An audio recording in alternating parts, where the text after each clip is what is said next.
Anies Baswedan, Governor of Jakarta from 2019 to 2022, and Chair of the Urban 20, to the stage for a conversation with Ben Vickers, Chief Editor at BNEF. Thank you very much for joining us. Well, it's a real pleasure to welcome back Anies Baswedan to the Bloomberg NEF Summit in Bali. Looking at the experience of Jakarta, we're facing complex challenge. Look, we have 11 million people, and we have 16 million registered motorized vehicles. So we have more motorized vehicles than people officially. Let's assume that it's 11 million people, 11 million motorized vehicles. How do we change that equations? I think one, this is a lesson learned, look at the root cause.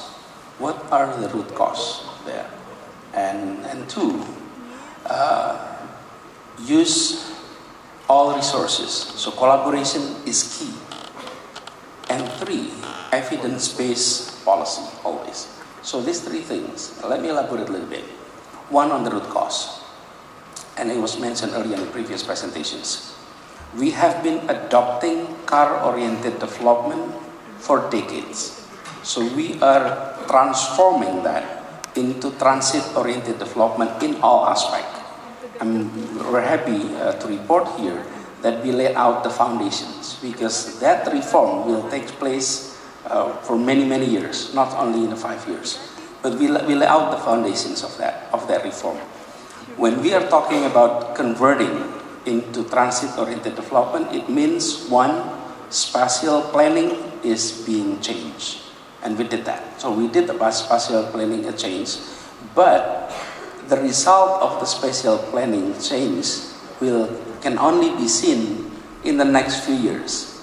Zoning regulations were reformed, permits for higher towers were given if you're near a train station, for example. And with that conversion, we are seeing tripling in terms of daily ridership.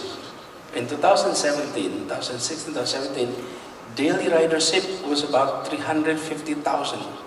Now it's 1 million per day.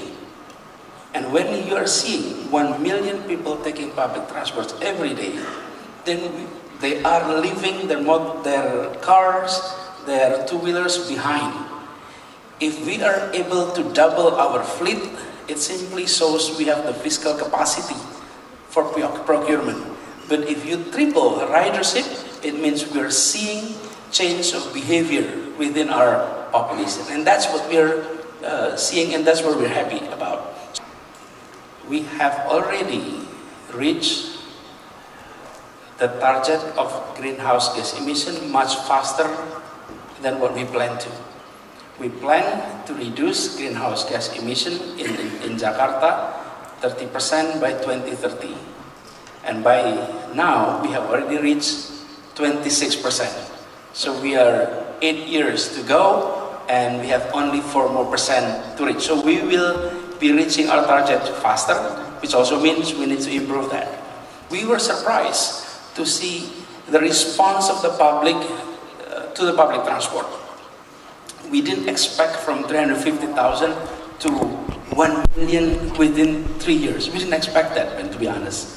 We saw a very positive response from the public. And with that trend, our original plan is to reach 4 million of daily ridership by 2030. However, looking at the trend, we're tripling in 3 years. I think we may be reaching 4 million daily ridership much faster. And on top of that, we're talking about electrifications of our public transports. All new procurement of buses in Jakarta has to be electric buses. So that's in line with your presentation earlier. And it has to be. And that's sort of the commitment. Before we were discussing this, you also mentioned something about opening up your bureaucracy. What was that process in Jakarta? Yeah. Before I address that, before I address on the bureaucracy, let me respond to how do we execute in terms of these projects. In Jakarta, when we're doing things, we always outline there is 3 stages. One level is ideas, the second is narrative, 3 is executions or work. Okay? Why ideas and narrative is important? Because on issues such as environment, it requires everyone to get involved. We need everyone on board.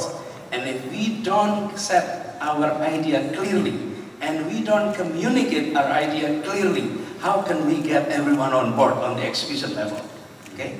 And when it comes to having everyone on board at the execution level, the first thing is, one is the bureaucracy.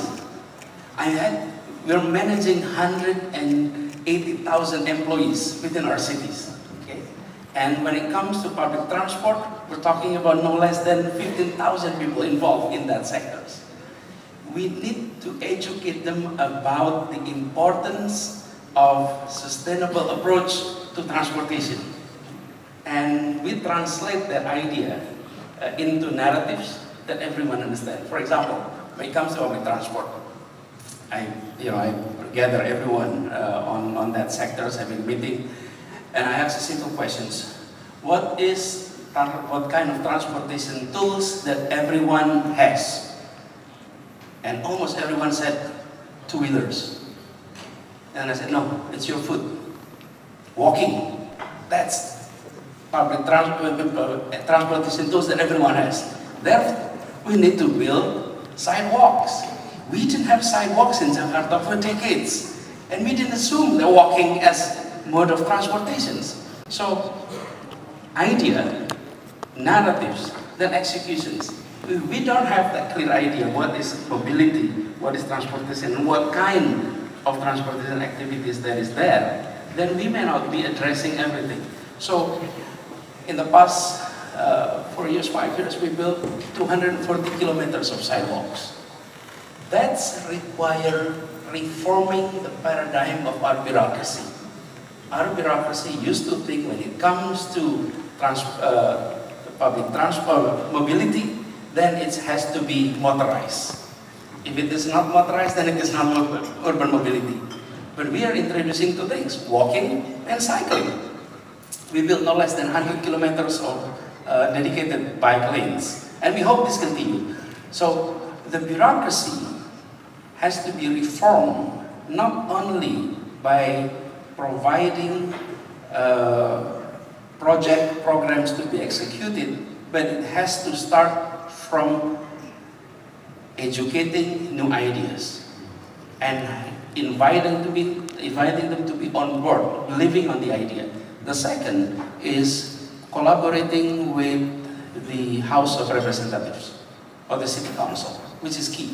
I think cities across the globe will have to work with the city councils and sell that idea early and give them some kind of idea what kind of city we will be having once all of this is adopted. The most challenging issue when it comes to our bureaucracy is to get used to adopt collaborations with other partners.